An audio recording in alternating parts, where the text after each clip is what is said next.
Hi hello అందరు ఎలా ఉన్నారు? Welcome to our program podcast with NRE. Stay tune to our YouTube channel Veera film factory. So ఇవాటి మన guest యూకేలో ఒక స్టూడెంట్. ఆయన పేరు చిట్టిబాబు గారు.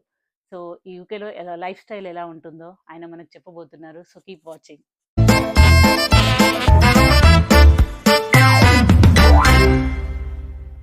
హాయ్ చిట్టిబాబు గారు, ఎలా ఉన్నారు? నేను బాగానే ఉన్నానండి. మీరు ఇండియాలో ఎక్కడ ఉంటారు? మాది గుంటూరు అండి. ప్రాపర్ విలేజ్ అయితే నియర్ గుంటూరు దగ్గర పెద్ద కురపాడు ముసాఫర్ మాది. ఓకే, యూకేకి వచ్చి ఎన్ని ఇయర్స్ అయిందండి? నేను వచ్చి 2 years అయిందండి. నేను 2002 సెప్టెంబర్లో వచ్చాను ఇక్కడికి. ఓకే, డైరెక్ట్ మీరు స్టోక్కే వచ్చారా లేకపోతే? లేదు, ఫస్ట్ హెత్రో ఎయిర్పోర్ట్ నుంచి స్టోక్ వచ్చానండి. తర్వాత ఫ్రెండ్స్ ద్వారా హీత్రో ఎయిర్పోర్ట్ నుంచి స్టోక్ కి డైరెక్ట్ ఫ్లైట్ ఉండదు కదండి. కార్కి వచ్చానండి. Okay by taxi. ఓకే, అంటే ఎక్కడ దిగారు? మాంచెస్టర్ లోనా బర్మింగమ్ లోనా? మాంచెస్టర్ లోనా? ఓకే, మీకు యూకేకి రావాలని ఎందుకు అనిపించింది? యూకేకి రావాలని నేను అసలు థాట్ నాకు లేదు ఆలోచన. నేను బీటెక్ చదువుకునేటప్పుడు సెకండ్ ఇయర్ అయిన తర్వాత మా పేరెంట్స్కి ఒక వ్యక్తి పర్సన్ సలహా ఇచ్చాడు, మీ అబ్బాయిని అబ్రాడ్ని కొంచెం పంపించండి, చాలామంది వెళ్తున్నారని. తర్వాత నేను డెసిషన్ తీసుకున్నాను 6 months 5 months తర్వాత వెళ్దామని. బట్ నా ఆలోచన ఏంటంటే ఫస్ట్ యూకే కాదు, ఆస్ట్రేలియా వెళ్దామని నా గోల్. అన్ఫార్చునేట్గా కొంచెం ఫ్యామిలీ సపోర్ట్ కొంచెం వల్ల నేను యూకేకి వచ్చేసాను. యూకే వచ్చే ముందు కూడా మా ఫ్రెండ్స్ని చాలామందిని కనుక్కున్న తర్వాత బాగానే ఉంది, బెటర్, పర్వాలేదు యూకే కూడా అని అనుకున్న తర్వాత నేను డెసిషన్ తీసుకొని కన్సల్టెన్సీని అప్రోచ్ అయ్యాను. ఏ కన్సల్టెన్సీ త్రూ వచ్చారు మీరు? Gravitas consultancy. ఓకే, నార్మల్గా వాళ్ళు ఏమన్నా చార్జ్ చేశారు? ఎంత చార్జ్ చేశారు? మేము నువ్వు అసలు 1 రూపీ కూడా ఛార్జ్ చేయలేదు వాళ్ళు అసలు. అవునా? యూకేకి వితౌట్ ఫ్రీ. నేను ఫస్ట్ టైం వింటున్నా కన్సల్టెన్సీ చార్జ్ చేయకుండా రావడం. అది అంటే లైక్ అమెరికా, ఆస్ట్రేలియాకి అయితే సమ్ యూనివర్సిటీకి ఫీజ్ ఛార్జ్ చేయాలి. అదే యూకేకి యూకే యూనివర్సిటీకి మన ప్రాసెస్కి ఒక 1 రూపీ కూడా ఛార్జ్ చేయరు. తీసుకున్నారంటే అది ఫ్రాడ్ కన్సల్టెన్సీ అని మనం అర్థం చేసుకోవాలి. ఓకే, సో ఇప్పుడు కన్సల్టెన్సీ త్రూ వచ్చారు. సో మీరు ఫీజు అక్కడ నుంచి పే చేశారా లేకపోతే మొత్తం ప్రాసెస్ అంతా వాళ్ళే చూసుకున్నారా? ప్రాసెస్ మొత్తం వాళ్ళే చూసుకున్నారు. ఎక్కడ ఏమి ఇబ్బంది అవ్వలేదా మీకు? ఫస్ట్ 3 lakhs కడితే మనకు అడ్మిషన్ వచ్చింది. వన్స్ అడ్మిషన్ వచ్చిన తర్వాత మనం ఇక్కడికి వచ్చిన తర్వాత ఫస్ట్ సెమిస్టర్ కాగానే హాఫ్ అమౌంట్ మనం పే చేయాలి. నా ఫీజు మొత్తం 16 lakhs 18 lakhs నేను పే చేశాను. ఆఫ్టర్ ఇక్కడికి వచ్చిన తర్వాత అడ్మిషన్ రావడానికి మాత్రం ఇండియాలో మాత్రం 3 lakhs పే చేయాలి. ఓకే, సో ఇక్కడికి వచ్చాక మీకు డైరెక్ట్ రూమ్ దొరికిందా స్టోక్లో లేకపోతే మీ ఫ్రెండ్స్ ఉన్నారా ఎవరన్నా? లేదండి, మేము చాలా స్ట్రగుల్ అయ్యాం. 15 days 20 days టైం పట్టింది. మా కన్సల్టెన్సీ ద్వారా సమ్ ఫ్రెండ్స్ నాకు పరిచయం అయిన తర్వాత వాళ్ళ ద్వారా నేను రూమ్ తీసుకున్నాను. ఓకే, సో ఎంతమంది ఉంటారు మీ రూమ్లో? 5 members ఉంటున్నామండి. 5 members. ఏ యూనివర్సిటీ మీది? సేమ్ యూనివర్సిటీ, 5 ఒకే యూనివర్సిటీ అప్లై చేసుకుని వచ్చాం. ఓ అవునా, ఒకసారి వచ్చారా అందరూ? ఒకేసారి వచ్చాం. నైస్. మీ ఫ్యామిలీ గురించి చెప్పండి. మీ పేరెంట్స్ ఏం చేస్తుంటారు? మా ఫ్యామిలీ చిన్నప్పటి నుంచి మేము విలేజ్లోనే ఉన్నామండి. మా father my mother farmers background. ఏ ఊరు? మాది పెద్ద కురపాడు దగ్గర ముసాపురం. ఓకే, మీరు ఒక్కలేనా? మీకు బ్రదర్స్ అండ్ సిస్టర్స్? 1 brother ఉన్నాడండి. ఏం చేస్తుంటారు? తనకి మ్యారేజ్ అయిపోయింది, జాబ్ చేస్తున్నాడండి టీచర్గా గుంటూరులో. ఓకే, పెళ్ళయిందా? మ్యారేజ్ అయింది, ఒక బాబు. నైస్. ఇప్పుడు నార్మల్గా మనకి ఇండియాలో మన ఫ్యామిలీ వాళ్ళు అన్ని పండుగలు అవి చేసుకుంటారు కదా అండి. సో మీరు వీడియో కాల్ మాట్లాడుతుంటారు కదా పేరెంట్స్ తోటి. సో వాళ్ళు ఇలా చూపిస్తారు, ఇది చూడు నాన్న, ఇలా చూడు అని చెప్పి మేము ఇలా చేసుకున్నామని. అప్పుడు మీకేమన్నా బాధ అనిపిస్తుందా? మిస్ అవుతున్నాను అనిపించింది. నేను ఎందుకు లేనా అక్కడ, మిస్ అవుతున్నానే అనిపించింది. ఇక్కడ ఉండవు కదండి ఫెస్టివల్స్ లైక్ అలా. సో మీరు 5 members ఉన్నారు కదా, మరి కలిసి ఏం ఫెస్టివల్స్ చేసుకోరా? అంటే ఫెస్టివల్స్ అప్పుడు మేము కొంచెం సెలబ్రేషన్స్ రూమ్లో చేసుకుంటాం అండి. ఇక్కడ అవుట్ సైడ్ లాగా మనలాగా ఇండియా లాగా అవుట్ సైడ్ చేసుకోవడానికి లేదు. రూమ్లోనే మీ 5 members సెలబ్రేషన్ చేసుకొని ఉంటాం. నార్మల్గా ఇక్కడ కమ్యూనిటీ ఈవెంట్స్ కూడా ఉంటాయండి, మీకు తెలుసా? మాకు కమ్యూనిటీ అనేది ఉండేది తెలుసు కండి, కాదు మాకు అంత అటాచ్మెంట్ లేదండి. అంటే లైక్ వాళ్ళతో మాకు పరిచయాలు ఎక్కువ కమ్యూనిటీ. ఓకే, సో ఇప్పుడు మీరు ఫ్రెండ్స్ని ఎవరైనా మిస్ అవుతారా ఇండియాలో? చాలా మందిని మిస్ అవుతున్నాను. నా బీటెక్ లైఫ్లో చాలా మంది ఉన్నారు ఫ్రెండ్స్ని, వాళ్ళు మిస్ అవుతున్నాను. ఎందుకంటే వాళ్ళు జాబులు చేస్తా, టూర్లకు వెళ్తా, కేరళ అటు చెన్నై కొడైకెనాల్ వెళ్తా ఫోటోలు పెడతా ఉంటే నేను కూడా వన్ ఆఫ్ ఫ్రెండ్గా అని ఫీల్ అయ్యేవాడిని. అక్కడ లేనా ఇక్కడికి వచ్చాను ఒంటరిగా ఉన్నానే. అవును. అది కొంచెం ఇక్కడ అంటే బాధలు కూడా షేరింగ్ చేసుకునే ఎవరు ఉండరండి. అక్కడ ఏంటి ఇండియాలో మ్మ్. ఫ్రెండ్స్ ఉంటారు. మ్మ్. ఫ్రెండ్సే మనకు సపోర్ట్ ఆఫ్టర్ ఫ్యామిలీ తర్వాత. అవును. మరి ఉమ్. కాల్స్ మాట్లాడుతుంటారా ఆ, రెగ్యులర్ గా? అంటే వీక్లీ 1 టైం 2 టైమ్స్ చేస్తానే ఉంటాను. మీ ఫ్రెండ్స్ ఎవరికన్నా పెళ్ళిళ్ళు అయినాయండి మరి? చాలా మంది చేసుకున్నారండి ఆల్మోస్ట్. మ్మ్. ఇప్పుడు ఇక్కడ 5 మెంబర్స్ ఫ్రెండ్స్ ఉన్నారు కదా, సో మీరు అందరూ కలిసి ఎట్లా ట్రిప్కి వెళ్తారా? ఇక్కడ యూకేలో ఎటైనా వెళ్ళారా? వెళ్ళామండి, మేము నాటింగం వెళ్ళాము, మ్మ్. ఇటు మాంచెస్టర్ వెళ్ళాము, ఓకే. అటు మళ్ళీ బ్రెమింగం వెంకటేశ్వర స్వామి టెంపుల్కి కూడా వెళ్ళాం చాలాసార్లు. ఓకే. ఓకే. సో ఇక్కడ మీరు కంపేర్ చేస్తారా అక్కడ ఫ్రెండ్స్ని ఇక్కడ ఫ్రెండ్స్ని? ఒకటేనా లేకపోతే ఏమన్నా ఒకటే ఫ్రెండ్స్ బాగానే ఉంటారండి. నాకు దొరికిన వాళ్ళు మాత్రం బాగా మంచి వాళ్ళండి. ఓకే. వాళ్ళు కాకుండా ఇంకా బయట ఎవరైనా ఫ్రెండ్స్ అయ్యారా మీకు? నాకు బయట ఫ్రెండ్స్ అంతగా లేరండి. ఇక్కడ ఇండియాలో అయితే బాగానే ఉన్నారు, కానీ ఇక్కడ ఎవరు పరిచయం కాలే మనకి ఓకే. ఎక్కువ. మీరు రాగానే మీకు జాబ్ వచ్చిందా లేకపోతే స్ట్రగుల్ అయ్యారా? మేము రాగానే జాబ్ చాలా స్ట్రగుల్ అయ్యామండి. ఎస్పెషలీ మా ఫ్రెండ్స్ కూడా చాలామంది స్ట్రగుల్ అయ్యారు. మేము 5 వచ్చాం, ఎవరికి దొరకలేదు జాబ్. 1 మంత్ దాకా మేము చాలా టైం వేస్ట్ చేసుకున్నాం. 1 మంత్ దాకా. తర్వాత 1 మంత్ అయిన తర్వాత మా సీనియర్స్ ఇక్కడ ఆల్రెడీ వాళ్ళు జాబ్ చేస్తున్నారు. ఇక్కడికి వచ్చి వాళ్ళు సమ్ రిఫరెన్స్ నెంబర్ ఇచ్చారు, offline shop numbers like some care home numbers and క్యాప్నోస్ పిజ్జాస్ అలా ఇస్తే మేము వెళ్ళి డైరెక్ట్గా నేను మా ఫ్రెండ్స్ వెళ్ళి కన్సల్ట్ అయ్యి ఒక త్రూ ద ఏజెన్సీ ద్వారా అప్రోచ్ అయ్యి కొన్ని 6 మంత్స్ 7 మంత్స్ ఆన్ జాబ్ చేశాము. తర్వాత మళ్ళీ వేరే హౌస్కి అప్లై చేసుకొని ఇండిడ్లో అక్కడ ఒక 6 మంత్స్ జాబ్ చేసామండి. Job is near by middle which. Okay. A consultancy అండి? ఇది మాత్రం ఆన్లైన్లో అప్లై చేసుకున్నానండి. మామూలు వేరే హౌస్ మాత్రం ఓకే. ఆన్లైన్. ఇది కేర్ హోమ్ మాత్రం సమ్ HD24 ఏజెన్సీ ద్వారా అప్రోచ్ అయ్యి జాబ్ చేసాము. ఎన్ని అవర్స్ వర్క్ చేస్తారు వీక్లీ? మీ స్టూడెంట్గా ఉన్నప్పుడు 20 అవర్స్ కన్నా ఎక్కువ మోర్ దెన్ చేయకూడదండి. చేస్తే మనకి ఫ్యూచర్లో వీసా ప్రాబ్లమ్ కానీ లైక్ ఫర్దర్గా మనకి ప్రాబ్లం వస్తాయి. అందుకని 20 అవర్స్ కన్నా మన స్టూడెంట్లో ఉన్నప్పుడు చేయకూడదు. హాలిడేస్ డ్యూరింగ్ ద హాలిడేస్ టైంలో చేసుకోవచ్చు. లైక్ క్రిస్మస్, సమ్మర్ హాలిడేస్లో ఇస్తాడు పర్టికులర్ టైం, 30 డేస్ 40 డేస్. ఆ 30 డేస్లో మనం ఫుల్ టైం చేసుకోవచ్చు. సో ఇప్పుడు 20 అవర్స్ చేస్తారు వీక్. సో ఆ మనీ మీకు సరిపోతాయా మొత్తం మీ ఎక్స్పెన్సెస్కి, రూమ్ రెంట్ అండ్ ఎక్స్పెన్సెస్కి, రూమ్ రెంట్కి సరిపోతాయి. కాలేజ్ యూనివర్సిటీ కట్టాలని ఇక్కడికి వచ్చే వాళ్ళకి మాత్రం చాలా బిగ్ స్ట్రగుల్. కట్టలేం, మన ఫీజు కట్టలేం. 20 అవర్స్ చేసుకొని సర్వే కాలేం. ఓన్లీ సర్వే అయ్యేది మన గ్రోసరీస్కి, మన రూమ్ రెంట్కి అయితే, మన ఖర్చులకి అయితే 20 అవర్స్ ఓకే. మరి ఫీజు మా నెక్స్ట్ టర్మ్కి ఎలా కడుతున్నారు? అంటే చాలామంది స్ట్రగుల్ అవుతారు, కానీ మా ఇంట్లో వాళ్ళు నాకు బాగా సపోర్ట్ చేశారు. వాళ్ళే మొత్తం పే చేశారు. నేను ఈవెన్ ₹1 కూడా నా యూనివర్సిటీకి నేను నా డబ్బులతో పార్ట్ టైం జాబ్ చేసి ₹1 కూడా నీకు కట్టలే యూనివర్సిటీ ఫీజు. మొత్తం మా పేరెంట్సే సపోర్ట్ చేసి కట్టేశారు ఫీజు మొత్తం. తర్వాత అయిపోతుందండి మీ ఎడ్యుకేషన్? నాది ఎడ్యుకేషన్ అయిపోయి కూడా 3 మంత్స్ అవుతుందండి. నేను ఫుల్ టైం వర్క్లో ఉన్నాను. నేను స్టూడెంట్ నుంచి PSWకి స్విచ్ అయ్యాను, వర్క్ వీసాకి. ఓకే. ఇప్పుడు వర్క్ వీసా మీద ఉన్నారు. సో ఇప్పుడు full time work full time చేసుకోవచ్చు, మోర్ దెన్ 40 అవర్స్ చేసుకోవచ్చు. ఓకే. ఇప్పుడు మరి మీరు జాబ్ ట్రయల్స్ ఏమైనా చేస్తున్నారా? ఐటీ జాబ్ అమెజాన్ అప్లై చేశానండి, వెబ్సైట్లో ఇండక్షన్ కోసం వెయిట్ చేస్తున్నాను. ఓకే.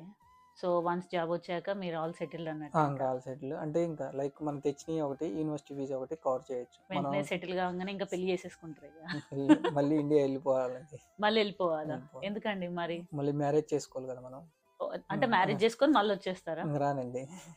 మరి ఈ మాత్రం దానికి మరి అక్కడ నుంచి ఇక్కడికి రావడం? అందరూ ఏమనుకుంటున్నారంటే అబ్రాడ్ వెళ్ళడం, మా అమ్మాయి అబ్రాడ్ వెళ్ళింది, మా అబ్బాయి అబ్రాడ్ వెళ్ళాలా, అందరూ అలా అనుకొని వస్తున్నారు. కానీ ఇక్కడ తెలియదు సిచ్యువేషన్ ఎలా ఉందో, ఎలా జరుగుతుంది. చాలా మంది స్ట్రగుల్ అవుతున్నారు స్టూడెంట్. టైర్ 2 మీద వచ్చిన వాళ్ళు కూడా ఎస్పెషల్లీ వాళ్ళు స్ట్రగుల్ కాదు, ఎక్కువ స్ట్రగుల్ అయ్యేది స్టూడెంట్గా ఉన్న వాళ్ళే. ఎందుకంటే వన్స్ కాలేజీకి వెళ్ళాలా, అసైన్మెంట్లు చూసుకోవాలా, మళ్ళీ రూమ్కి రావాలా, మళ్ళీ పార్ట్ టైం జాబ్ చేసుకోవాలా, చాలా ఉంటాయండి. చాలా డిఫికల్ట్ స్టూడెంట్ లైఫ్ అసలుకి. సో ఇప్పుడు వర్క్ వీసా తర్వాత మీకు వేరే ఆప్షన్ లేదు, ఇంకా జాబ్ ఎవరైనా స్పాన్సర్ చేస్తే తప్ప మీరు ఇక్కడ ఉండలేరు, అంతే కదా? సో ఇప్పుడు ఏమన్నా స్పాన్సర్షిప్ వస్తే so are you ready to take it? రెడీగా ఉండండి. బట్ నాకు అయితే నా మైండ్ సెట్ అయితే వెళ్ళిపోవాలా, మళ్ళీ రిటర్న్ బ్యాక్ టు ఇండియా అని అనిపిస్తుంది. చాలా మంది ఇలానే అనుకుంటారు, ఇక్కడ రావాలి, వచ్చి మొత్తం ఎలా ఉంటుందో చూడాలని చెప్పి చాలా అనుకుంటారు. కానీ ఇక్కడ వస్తే గానీ తెలీదు ఇక్కడ స్ట్రగుల్ ఏంటో. మెయిన్ గా మనకి యూకేలో ఆపర్చునిటీస్ ఉన్నాయంటారా? జాబ్ ఆపర్చునిటీస్ అంటే ఎక్కువే లైక్ ఉన్నాయంటారా? 3 ఇయర్స్ బ్యాక్ 4 ఇయర్స్ బ్యాక్ వచ్చిన వాళ్ళకి 2019, 20 వచ్చిన బ్యాచ్ వాళ్ళకి అయితే చాలా ఉండేయండి ఆఫర్స్. ఉమ్, అప్పుడు టైర్ 2 కూడా ఒక వారం 2 అవర్స్లో ప్రాసెస్లో అయిపోయింది. ఇప్పుడు అసలు టైర్ 2 దొరకడం చాలా డిఫికల్ట్ అయిపోయింది బయట సిచ్యువేషన్. అవును. ఒక 2 ఇయర్స్ బ్యాక్ స్టూడెంట్స్ అయితే ఓన్లీ స్టూడెంట్ వీసానే, వర్క్ పర్మిట్ కూడా లేకుండే. సో అట్లీస్ట్ ఇప్పుడు మీ బ్యాచ్ కి ఆ అవకాశం అన్న ఉంది. ఈ 2 ఇయర్స్ లో మీరు ఏమైనా కోర్స్ నేర్చుకుంటున్నారా, లేకపోతే కోర్స్ ఏం లేదండి, ముందు ఫుల్ టైం జాబ్ కోసం డైరెక్ట్? Apply okay. చేస్తున్నాను. సో మీది యూనివర్సిటీలో దేని మీద మీ నేను ఇక్కడికి ఎడ్యుకేషన్? వచ్చింది అడ్మిషన్ ఐటీ సెక్యూరిటీ, ఎందుకంటే నా బ్యాక్గ్రౌండ్ సిఎస్సి కాబట్టి ఓకే. నేను ఇక్కడికి కంప్యూటర్ సైన్స్ మీదే చేయాలని చదువుకోవాలని వచ్చాను. నాకు అడ్మిషన్ వచ్చేసి ఐటీ సెక్యూరిటీ, సైబర్ సెక్యూరిటీలో వచ్చింది. నేను మా ఫ్రెండ్ ఇద్దరం వచ్చాం. ఓకే. ఇద్దరం అయిపోయింది, ఇద్దరం పిఎస్డబ్ల్యూకి స్విచ్ అయిపోయాం. సో ఇక్కడ వచ్చే వాళ్ళకి మీరు ఏం చెప్పాలనుకుంటున్నారు? నాకు తెలిసి రాకపోవడమే మంచిదండి అబ్రాడ్. ఇండియాలో ఉండి సెటిల్ అవ్వడమే మంచి పని నన్ను అడిగితే. ఇండియాలో కూడా జాబ్ ఆపర్చునిటీస్ తక్కువనే ఉన్నాయి కదా. కాబట్టి ఇక్కడ చాలా మనీ కోసం చాలా మంది స్ట్రగుల్ అవుతారు కదా. అంటే ఎస్పెషల్లీ మిడిల్ క్లాస్ వాళ్ళ ఫ్యామిలీలో వస్తారు, రిచ్ ఫ్యామిలీస్ వాళ్ళు వస్తారు. అవును. ఎందుకంటే మనం బాగా స్ట్రగుల్ అయ్యేది మిడిల్ క్లాస్ పర్సన్సే ఇక్కడ స్ట్రగుల్ అవుతారు మనకి. ఓకే. ఇక్కడ జాబ్స్ దొరక మోర్ దెన్ చాలా మంది స్టూడెంట్స్ ఎక్కువయ్యారు. ఆఫ్టర్ 2022 తర్వాత మాత్రం చాలా ఒక 6 lakhs 7 lakhs డిపెండ్స్, కానీ స్టూడెంట్స్ కానీ చాలా మంది వచ్చారు. ఇప్పుడు సో స్టూడెంట్స్ కూడా జాబ్ చేయడం చాలా కష్టం అండి, ఇక్కడ దొరకట్లేదు ఎక్కువ స్టూడెంట్. ఓకే. సో రావద్దని మాత్రం సజెస్ట్ చేస్తున్నారు. నా సజెషన్ అయితే రావద్దు. నేను రావద్దు అంటలేదు. ఇండియాలో సమ్ ఇయర్స్ జాబ్ చేసి ఐటీ ఫీల్డ్, దాని ద్వారా ఇక్కడికి వస్తే ఫ్యూచర్ అనేది బెటర్గా ఉంటుంది. స్టూడెంట్కి అయితే స్ట్రగుల్ అవుతారని నా ఆలోచన. ఇది కరెక్ట్ సజెషన్ యాక్చువల్లీ. నాదైతే ఏదన్నా నేర్చుకొని ఇక్కడికి నేర్చుకొని వచ్చి ఒక కంపెనీలో Yes. 4 ఇయర్స్ 3 ఇయర్స్ చేసి సమ్ ఎక్స్పీరియన్స్ పెట్టుకొని అవును. అలా రావటం అయితే బెటర్ అని నేను అనుకుంటున్నాను. ఎందుకంటే అయితే నేను ఫేస్ yes. చేసా కాబట్టి. అవును. అదే ఫేస్ చేయని వాళ్ళు ఏమంటారు, స్టూడెంట్కి వెళ్ళారు వాళ్ళు బాగా ఎంజాయ్ చేస్తున్నారు, అబ్రాడ్లో ఫోటోలు అవన్నీ చూసి ఏమనుకుంటారు, వాడు అబ్రాడ్ వెళ్ళారు, వీళ్ళు అబ్రాడ్ వెళ్ళారు, మనం కూడా వెళ్ళాలా అని వస్తారు తొందరపడి. కానీ ఇక్కడ రియాలిటీ అనేది వాళ్ళకి తెలియదు, అక్కడ ఉండే వాళ్ళకి. సో కానీ వచ్చిన ఇంట్లో తర్వాత తెలిసిన వాళ్ళకి తెలిసిద్ది మనకి. సో ఇప్పుడు మీ రూమ్ లో 5 members ఉంటారు కదా అండి, అందరు అబ్బాయిలేనా? అందరు అబ్బాయిలు. సో మీరు కుక్ చేస్తారా? మేమే ఇండియాలో చేసుకుంటాం. కుక్ చేసేవాళ్ళ? అసలు ఇండియాలో మనకు తెలియదండి, అసలు కుకింగ్ ఏందో కూడా తెలియదు. అంతా మా అమ్మ అండ్ డాడీ చూసుకుంటారు మొత్తం. ఇక్కడికి యూకే మీకు వంట కూడా నేర్పించింది? యూకే మాత్రం విత్ ఇన్ 1 yearలో మొత్తం నేర్చుకున్నానండి. సో అందరూ వంట చేస్తారా, లేకపోతే మీరు ఒక్కలేనా? అందరూ చేస్తాం. అందరూ చేస్తారు. సో మంచి అంటే వర్క్ అంతా షేర్ చేసుకుంటారు. షేర్ చేసుకుంటారు. 2 days ఒకళ్ళు, 2 days అలా. జాబ్ ఉన్న వాళ్ళకి మాత్రం జాబ్కి వెళ్ళిపోతారు, జాబ్ లేని వాళ్ళు మాత్రం రూమ్లు అన్నీ చేసి వచ్చే వాళ్ళకి చూడాలని అరేంజ్ చేసి. సో ఇక్కడ యూకేలో ఇప్పుడు ట్రాన్స్పోర్టేషన్ అనేది చాలా ప్రాబ్లం అయితే. ఇప్పుడు మీరు జాబ్కి వెళ్ళేటప్పుడు ఏమన్నా ప్రాబ్లం అవుతుందా ట్రాన్స్పోర్టేషన్? ట్రాన్స్పోర్ట్స్ అంటే బస్సులు 2 pounds పెడితే బస్సు ఉంటుందండి, బస్సు అవైలబుల్ ఉంది. కాకపోతే సాటర్డే సండే బస్సు మాత్రం ఫెసిలిటీస్లో ఉండదు, మిగతా రిమైనింగ్ డేస్లో మాత్రం బస్సు అనేది అవైలబుల్ ఉండేది. నాకు తెలిసి bus is better compare to taxi are cab. Okay. Taxi expensive కాబట్టి మీరు బస్ ప్రిఫర్ చేస్తారు. బస్ ఎక్కువ చాలా మంది ప్రిఫర్ చేస్తారు. మీరు మీ లైఫ్లో బాగా హ్యాపీగా సంతోషంగా ఉన్న సందర్భాలు ఏంటి, సాడ్గా ఉన్న సందర్భాలు ఏంటి చెప్పండి. నేను హ్యాపీగా ఉంది ఎప్పుడంటే, బిఫోర్ ఇక్కడికి రాకముందు మా ఫ్రెండ్స్తో బాగా ఎంజాయ్ చేశాను. ఇక్కడికి వస్తున్నాను, అదొక హ్యాపీ మూస్ట్. అది కాక మా పేరెంట్స్ కూడా బాగా హ్యాపీగా ఉన్నారు నేను ఇక్కడికి వచ్చే ముందు. అప్పుడు నేను హ్యాపీగా ఉన్నాను. అదొక సాడ్ న్యూస్ వచ్చేసి ఇక్కడికి వచ్చిన తర్వాత ఒక స్టూడెంట్గా చాలామంది స్ట్రగుల్ అవుతున్నారు, ఆ బాధ ఏందో నేను రియల్గా ఫేస్ చేశాను. అప్పుడు నా సాడ్ బాగా బాధపడి రియలైజ్ అయ్యాను, ఇక్కడికి వచ్చిన తర్వాత ఎలా ఉండిద్దా లైఫ్, ఇలా స్ట్రగుల్ అవ్వాలా, ప్రతి ఈచ్ స్టూడెంట్ ఇలానే స్ట్రగుల్ అవుతున్నాడా అని నా మైండ్లో అప్పుడు ఆలోచన వచ్చింది. సో మళ్ళీ ఇండియాకి వెళ్తే మళ్ళీ హ్యాపీ మూమెంట్స్ అన్ని. హ్యాపీ మూమెంట్స్ అని నేను అనుకుంటున్నాను. ఏదో సాంగ్ చేశారంట, నేను మొన్న రీసెంట్గా చూసాను యూట్యూబ్లో. సో మీకు ఆలోచన ఎందుకు వచ్చింది, సాంగ్ చేయాలని ఎందుకు అనిపించింది? చేశానండి, బట్ నాకు సోషల్ మీడియా అంటే ఎక్కువ యాక్టివ్గా ఉన్నాను నేను.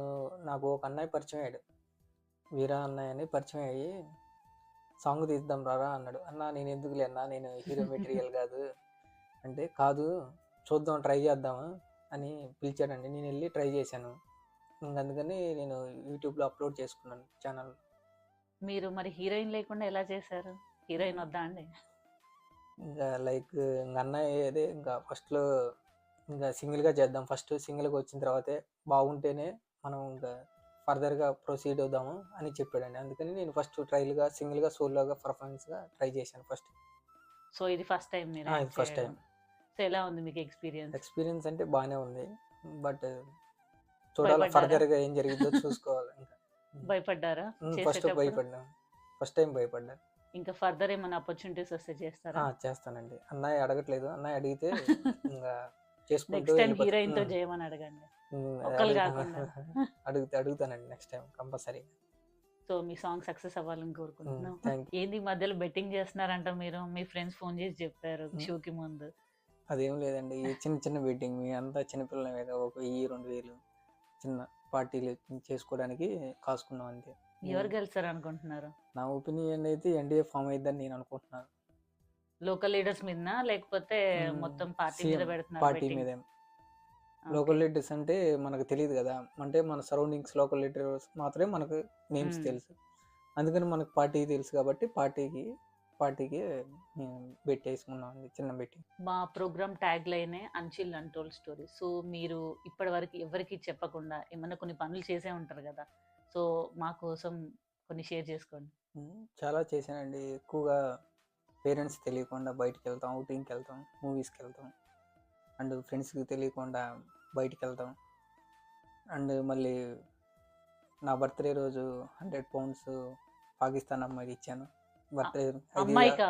అది అమ్మాయికి 100 pounds, అది కూడా పాకిస్తానీ అమ్మాయికి? అలా ఎలా ఇచ్చారండి? అది మా ఫ్లాట్లో మా ఎదురు అపార్ట్మెంట్లో ఉంటారండి వాళ్ళు, అలా పరిచయం అయ్యారు. ఇంకా సమ్మని అడిగింది బర్త్డే స్పెషల్కి కావాలి నాకంటే, నేను మా ఫ్రెండ్స్కి తెలియకుండా ఆ 100 pounds ఇచ్చాను. చివరికి ఏం జరిగిందంటే మా ఫ్రెండ్స్కి కూడా తెలిసింది నెక్స్ట్ డే. వాళ్ళు నన్ను అడిగారు ఏంది ఇలా ఇచ్చామంటే, కాదు అని నేను అబద్ధం చెప్పాను వాళ్ళకి. సో ఆ అమ్మాయికి ఎందుకు ఇవ్వాలనిపించింది? మరి చాలా మంది ఉంటారు కదా సహాయం కావాలనుకున్న వాళ్ళు, ఆ అమ్మాయికి ఎందుకు ఇచ్చారు? అమ్మాయి అంటే జస్ట్ నాకు బాగా పరిచయం అయిందండి, బాగా అంటే మా రూమ్ ఎదురు రావటం, పలకరేయటం, కానీ జస్ట్ వాళ్ళ ఫ్రెండ్స్తో చదవటం, అబ్బాయి ఇలా ఉంటాడు, అబ్బాయి అలా ఉంటాడు, అబ్బాయి ఆ కాలేజీలో వెళ్తాడు, ఈ అబ్బాయి ఇక్కడ జాబ్ చేస్తాడు, అలా క్లోజ్గా పరిచయం అయింది. జస్ట్ నాకు లైకే ఫ్యామిలీ లాగా అనిపించింది, ఇలా అనిపించింది, ఇచ్చేసాను. తర్వాత ఇప్పుడు కూడా మా బాండింగ్ స్ట్రాంగ్ అలానే ఉంది, మీరు చాట్ చేసుకుంటాం. సో ఇదేదో కొంచెం ముందుకెళ్ళేలా ఉంది. మీరేమో ఇండియాకి వెళ్ళిపోతాను అంటున్నారు, ఇక్కడేమో 100 pounds ఇచ్చాను అంటున్నారు. ఏమైనా ఇండియాకి తీసుకెళ్తారా ఏంటి? ఇండియా అంతేం లేదండి, నాకు ఆల్రెడీ మ్యారేజ్ ఇచ్చినప్పటి నుంచే ఫిక్స్ అయిపోయింది మా మామయ్య కూతురు. జస్ట్ ఇది ఏంటంటే ట్రావెలింగ్లో ఒక జర్నీ లాగా, ఒక పార్ట్ ఆఫ్ జర్నీ లాగా వెళ్తుంది, మధ్యలో స్టాప్ అయింది. ఈ ఇంటర్వ్యూ రిలీజ్ అయితే అక్కడ కూడా తెలిసిపోయింది. అది మరి తీసుకున్నారా మళ్ళీ మీ 100 pounds బ్యాక్? లేకపోతే ఇస్తానండి, రేపు నెక్స్ట్ మంత్లో తను కూడా జాబ్ చేస్తుందండి, జాబ్ చేసి మనీ ఇస్తాను అని చెప్పిందండి నాకు. ఓకే, చాలా చాలా బాగా చెప్పారు మీరు. ఆ 100 pounds స్టోరీ బాగుంది. సో థ్యాంక్ యూ అండి, thank you for coming to this show.